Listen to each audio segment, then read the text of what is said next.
Hello my YouTube family, welcome back to my channel CH के classes. आज हम class 10th का chapter number 1 देखेंगे जिसका नाम है पावर शेयरिंग। ठीक है, पावर शेयरिंग। सबसे पहले हम मीनिंग देखेंगे कि पावर शेयरिंग का मीनिंग क्या होता है। उससे पहले अगर आप चैनल पे नए हो तो जल्दी से चैनल को सब्सक्राइब करें आगे बढ़ने से पहले। ठीक है, फिर आते हैं, सबसे पहली बात आती है कि मीनिंग क्या होता है पावर शेयरिंग का। पावर शेयरिंग का मतलब ही क्या होता है, पावर को डिस्ट्रीब्यूट कर देना अलग कई सारे हाथों में। ठीक है, तो when power is divided equally called power sharing. जब भी पावर क्या हो जाती है, डिवाइड हो जाती है इक्वली, मतलब इक्वल, बराबर बराबर, वही क्या कहलाता है, पावर शेयरिंग कहलाता है। An intelligent sharing of power among legislature, executive, judiciary designed a democracy. कहाँ कहाँ ये बांटी जाती है, लेजिस्लेचर में, एग्जीक्यूटिव में और जुडिशियरी में। ठीक है, डेमोक्रेसी में। ओके, फिर यहाँ पे इस चैप्टर में दो लोगों की बात की गई है, दो कंट्रीज की बात बताई गई है, एक श्रीलंका की बात बताई गई है और एक बेल्जियम की बात बताई गई है। ठीक है, तो शुरू करते हैं। सबसे पहले हम श्रीलंका की कहानी जानेंगे, देन उसके बाद बेल्जियम की कहानी जानेंगे। तो Sri Lanka, an island nation south of India. तो इसे आइलैंड नेशन कहते हैं क्योंकि इसके चारों तरफ क्या है, पानी है, और बीच में क्या है, श्रीलंका है। ठीक है, तो here the population of about 2 crore as same as Haryana and there is ethnic composition. यहाँ पे पॉपुलेशन कितनी है, 2 करोड़ है, जितनी की पॉपुलेशन हरियाणा में है। ठीक है, फिर आते हैं, हेयर 74% सिन्हाला स्पीकर्स। यहाँ पे जो 74% है वो कौन है, सिन्हाला स्पीकर। सिन्हाला एक लैंग्वेज है जो कि वो लोग बोलते हैं 74%, और 18% कौन है, तमिल स्पीकर्स, मतलब तमिल लैंग्वेज यूज करते हैं। Approx 7% are Christians. ठीक है, और 7% क्या है, क्रिश्चियंस है, जो कि दोनों लैंग्वेज बोलते हैं, तमिल भी बोलते हैं और सिन्हाला भी बोलते हैं। ठीक है, 13% आर श्रीलंकन और 5% इंडियन तमिल्स यहाँ पर हैं। Clear. Sinhala community enjoys bigger majority and could impose it's will और एंटायर कंट्री। मतलब जो सिन्हाला कम्युनिटी है वो आराम से क्या है, मजे से रहती है यहाँ पर, क्योंकि उसकी कम्युनिटी क्या है, ज़्यादा है कंपैरिजन टू तमिल स्पीकर्स और तमिल स्पीकर्स। ठीक है ना, ओनली तमिल स्पीकर्स के कंपैरेटिव उसकी ज़्यादा है पॉपुलेशन, इसलिए वो इजीली क्या है, इंजॉय करता है, इंजॉय करते हैं। अब हम आगे चलते हैं, जो कि नेक्स्ट टॉपिक है आपका, मेजोरिटिज्म इन श्रीलंका। ठीक है, आप हैंड टू हैंड स्क्रीनशॉट लेते रहिएगा जिससे कि आपको हेल्प होगी एग्जाम के लास्ट पॉइंट पे। ठीक है, फिर आते हैं majoritarianism in Sri Lanka. Sri Lanka emerged independent in 1948। Sri Lanka कब हुआ था इंडिपेंडेंट, 1948 में हुआ था। इंडिया के बराबर ही है, इंडिया से थोड़ी पहले या ज़्यादा।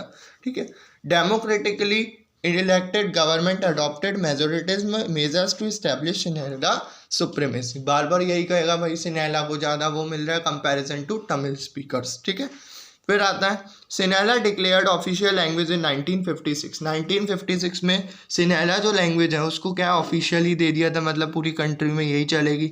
Government policies favoured Sinhala for government job. ठीक है, गवर्नमेंट जॉब भी किसको मिलती है, सिर्फ और सिर्फ सिन्हाला से, जो सिन्हाला कम्युनिटी से बिलोंग करते हो नहीं, मतलब पार्शियलिटी दिखाई जा रही है। सीधी सीधी बात इसमें की गई है कि पार्शियलिटी शो हो रही है। ठीक है, Tamil felt discriminated by the government policies. ठीक है, ये बिल्कुल अलग से रहते हैं, जो भी गवर्नमेंट पॉलिसीज उनको मिलती है सिर्फ और सिर्फ उनका बेनिफिट किसको मिलता है, सिन्हाला कम्युनिटी को, ना कि तमिल कम्युनिटी को। ठीक है, सो रिलेशंस स्ट्रेंड, तो क्या होगा भाई, दोनों में कॉन्फ्लिक्ट होगा।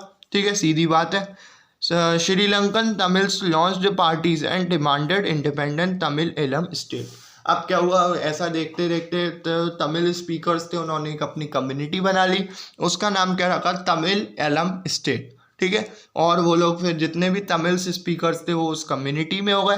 ठीक है, और एक आवाज़ उठने लगे कि हमारी एक अलग सी स्टेट बना दो और वहाँ पे हमारे ही रूल्स एंड रेगुलेशंस चलेंगे। ठीक है, फिर आता है, distress turned into civil war between communities. और ऐसे चलते चलते क्या हो गई, सिविल वॉर हो गई, मतलब एक लड़ाई छिड़ गई दोनों कम्युनिटीज में। तो बेल्जियम की बात करते हैं। बेल्जियम क्या है, एक स्मॉल कंट्री है यूरोप में, borders with Netherland, France and Germany. और इसके जो बॉर्डर्स हैं वो किस किस से जुड़े हुए हैं, नाइदरलैंड से जुड़े हुए हैं, फ्रांस से जुड़े हुए हैं और जर्मनी से जुड़े हुए हैं। ठीक है, हेयर द एथनिक कॉम्पोजिशन 59%। अब यहाँ पे क्या है, यहाँ पे भी वही वाला खेल है भाई, पीछे जैसा 59% यहाँ पे फ्लेमिश स्पीकर्स हैं, ठीक है, और 40% यहाँ पे डच स्पीकर्स हैं और 1% फ्रेंच स्पीकर्स हैं, ठीक है। कैपिटल सिटी ब्रजल्स 80% यहाँ पे कैपिटल सिटी जो उसकी है ब्रजल्स वो कितनी 80% है, और स्पीक फ्रेंच वो की क्या बोलते हैं, फ्रेंच बोलते हैं, और 20% वहाँ पे डच बोलते हैं। It lead to tension between communities, ये क्या है भाई, दोनों कम्युनिटीज़ में क्या टेंशन है, एक कोई ज़्यादा बोलता है एक कोई कम बोलता है भाषा, है ना, एक कम्युनिटी है वो ज़्यादा भाषा बोलती है एक और दूसरी कम्युनिटी है वो कम बोलते हैं, उनकी मेजोरिटी कम है, तो भाई कॉन्फ्लिक्ट तो हो गई, जैसे हमने पीछे श्रीलंका में देखा वैसे यहाँ पे देखने को मिलेगा। अब एकोमोडेशन इन बेल्जियम, तो बात करते हैं एकोमोडेशन इन बेल्जियम में। आप हैंड टू हैंड स्क्रीनशॉट लेते चलिएगा जिससे कि आपको हेल्प होगी। The Belgium leaders recognise the cultural diversities and religional differences, ठीक है, इन लोगों ने बताया कि ऐसे ऐसे हम लोगों में दोनों में क्या डिफरेंसेस हैं। A new constitution between 1970 to 1993 was formed, एक नया कॉन्स्टिट्यूशन बन गया 1970 से लेके 1993 के बीच में। Number of Dutch and French speaking ministers will be equal in the central government, central government में जितने नंबर ऑफ फ्रेंच स्पीकर्स थे जितने नंबर ऑफ डच स्पीकर्स थे वो इक्वली डिस्ट्रीब्यूट हो गए। फिर आता है Brussels has a separate government in which both the communities share equal representations, Brussels की एक खुद की एक गवर्नमेंट हुई जहाँ पर कि दोनों ही भाषा को इक्वल रिप्रेजेंटेशन दिया जाता है। आप बार बार ये देखिए कि श्रीलंका से कंपेयर हो रहा है, वहाँ पर क्या होता था, दोनों में कॉन्फ्लिक्ट होता था और दोनों झगड़ते थे, नहीं भाई तमिल स्पीकर ज़्यादा है तो उनकी ही, सिनेला स्पीकर ज़्यादा है तो उन्हीं की बात मानी जाती थी, बट ऐसा कुछ भी नहीं है। वहाँ पे एक गवर्नमेंट इलेक्ट की गई और दोनों कम्युनिटीज़ के एडमिनिस्ट्रेटिव में लिया गया, ठीक है ना, तो देख रहे हो आप लोग, दोनों को कंपेयर करके बताता हुआ चल रहा है। फिर आता है community government elected by people belonging to one language community, Dutch French German speaking no matter, इसमें कोई भी मैटर नहीं करता कौन सी भाषा वो बोलते हैं, ठीक है ना। This arrangement help to avoid civil strike, यही अरेंजमेंट क्या है, सिविल वॉर से, सिविल स्ट्राइक से क्या है, बचाता है। जब सबको इक्वल रिप्रेजेंटेशन मिलेगा कंट्री में तो कोई वॉर तो होगी नहीं, है ना, और जिससे कि क्या होगा, जितनी भी कंट्री की ग्रोथ है वो भी क्या होगी, ज़्यादा से ज़्यादा होगी, जब एक साथ सब कुछ चलेंगे, ठीक है।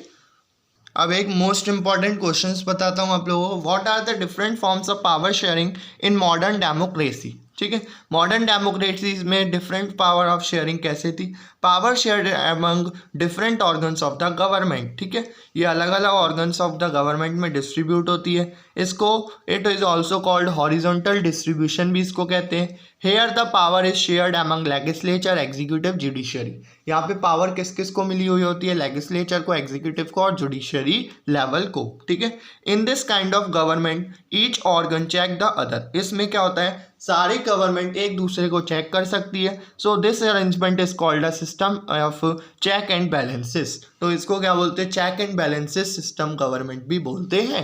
ये एमसीक्यूज में आपका आ सकता है, चेक एंड बैलेंस गवर्नमेंट किसको कहते हैं, तो आप बताओगे इसमें किसको कहते हैं, हॉरिजॉन्टल डिस्ट्रीब्यूशन को कहते हैं।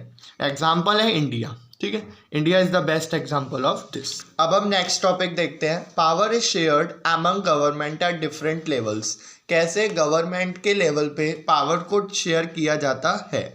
तो सब फर्स्ट पॉइंट आता है, it is also called vertical distribution of power, इसको हम क्या कहते हैं, वर्टिकुलर डिस्ट्रीब्यूशन पावर भी कहते हैं। There is a government at the central level and state level also, यहाँ पे गवर्नमेंट कहाँ कहाँ होती है, सेंट्रल लेवल पे भी होती है, उसी के साथ साथ स्टेट लेवल पर भी होती है। This kind of government is called federal government, ऐसी गवर्नमेंट को हम फेडरल गवर्नमेंट भी कहते हैं। Here subjects are divided their own limits, ठीक है, इसका एग्जाम्पल क्या है, बेस्ट एग्जाम्पल है इंडिया। ओके, नेक्स्ट टॉपिक देखते हैं, power is shared among political parties, pressures, groups and movements, ठीक है, इसमें बता रहा है कैसे कैसे जो पावर होती है वो शेयर होती है किसमें, पॉलिटिकल पार्टीज में, प्रेशर ग्रुप्स में और मूवमेंट्स में, ठीक है। फर्स्ट पॉइंट आता है, democracy provides the citizens power to choose और इलेक्ट देयर ओन लीडर, ठीक है, कोई भी कंट्री अगर डेमोक्रेटिक है मतलब उसको राइट है कि वो अपना जो भी लीडर है उसको खुद चुन सकता है, ठीक है। This freedom is provided by the political parties which wins the elections, ठीक है। ये आपको पूरी आज़ादी देती है कि आप अपना जो भी लीडर है उसको चुन सकते हैं। नेक्स्ट पॉइंट है समटाइम्स 2 और more party join hand together to form a coalition government. कभी कभार क्या होता है 2 या 2 से ज़्यादा पार्टीज अपने एक दूसरे का हाथ पकड़ती हैं और एक अच्छी सी गवर्नमेंट फॉर्म कर लेती है। In a democracy various pressure groups also share power, ठीक है। डेमोक्रेसी में काफ़ी सारे ग्रुप्स अपनी पावर को क्या करती हैं, शेयर करती हैं। अब नेक्स्ट बात करते हैं power is shared between different social groups. पावर कैसे डिस्ट्रीब्यूट की जाती है सोशल ग्रुप्स के अंतर्गत। Power may be shared among different social groups such as the religious and linguistic group. Power किस किस में डिस्ट्रीब्यूट की जाती है, जैसे रिलीजियस ग्रुप में और लिंग्विस्टिक ग्रुप्स में, ठीक है। Next point in some countries there are constitutional and legal arrangement where by socially weaker sections and women are represented in the legislature. कई जगह ऐसा होता है वुमेन्स क्या करती हैं, प्रेजेंट करती हैं लेजिस्लेचर के अंदर। नेक्स्ट पॉइंट इसको हम रिजर्व कॉन्स्टिट्यूएंसीज भी बोलते हैं, ठीक है। आपका बोर्ड में क्वेश्चन आ सकता है what do mean by reserve constituencies. इसमें आप पूरा बताओगे सोशल ग्रुप्स फॉर्म की जाती हैं और इसमें वो लोग सब कुछ रन करते हैं, ठीक है। एक मोस्ट इंपॉर्टेंट क्वेश्चन आता है why is power sharing desirable. Power sharing जरूरी क्यों है, ठीक है। सबसे पहले इसका पॉइंट्स आते हैं prudential reasons. They feel that power sharing is good because it helps in reducing the possibility of conflict between social groups. ये क्या करता है, कॉन्फ्लिक्ट को बिल्कुल कम कर देता है, मतलब लड़ाई झगड़ों को कम कर देता है सोशल ग्रुप्स के अंतर्गत, ठीक है। अगर किसी पे पावर ज़्यादा होगी किसी पे कम होगी तो ये क्या है, लड़ाई का साधन बनाते हैं, ठीक है। आगे चलते हैं इसी का second point power sharing is a good way to ensure the stability to political order, ठीक है। पॉलिटिकल ऑर्डर को एक साथ रखने के लिए ये बहुत मोस्ट इंपॉर्टेंट है पावर शेयरिंग। नेक्स्ट आता है मॉरल रीजंस क्या क्या हैं। Power sharing is the very spirit of democracy, so a legislature government is one where citizens through participation action acquire a role in the system. ये बता रहा है कि लेजिस्लेचर का जो भी गवर्नमेंट है वो सारे रोल्स को क्या है, देख सकता है। फिर नेक्स्ट आता है व्हाट डज एथनिक मीन, ठीक है। एथनिक का मतलब क्या होता है, एथनिक का मतलब होता है social division based on shared culture called ethnic, ठीक है। कोई भी डिवीजन हो रहा है किसके बेसिस पे, कल्चर के बेसिस पे, उसको क्या बोलते हैं, एथनिक मीन बोलते हैं, मतलब एथनिक बोलते हैं। ये बहुत मोस्ट इंपॉर्टेंट है, डायग्राम भी और इसका क्वेश्चंस भी आता है। इंडियन गवर्नमेंट में 3 चीज़ें होती है, जुडिशरी एग्जीक्यूटिव लेजिस्लेचर, ठीक है। जुडिशरी एग्जीक्यूटिव लेजिस्लेचर, इसको हॉरिजॉन्टल डिस्ट्रीब्यूशन भी बोलते हैं। एक आपका वर्टिकल डिस्ट्रीब्यूशन आता है, Indian government, union government, state government, local government, vertical, ठीक है। ये आपका पूरा चैप्टर फिनिश हो गया। Thanks for watching, please subscribe my channel.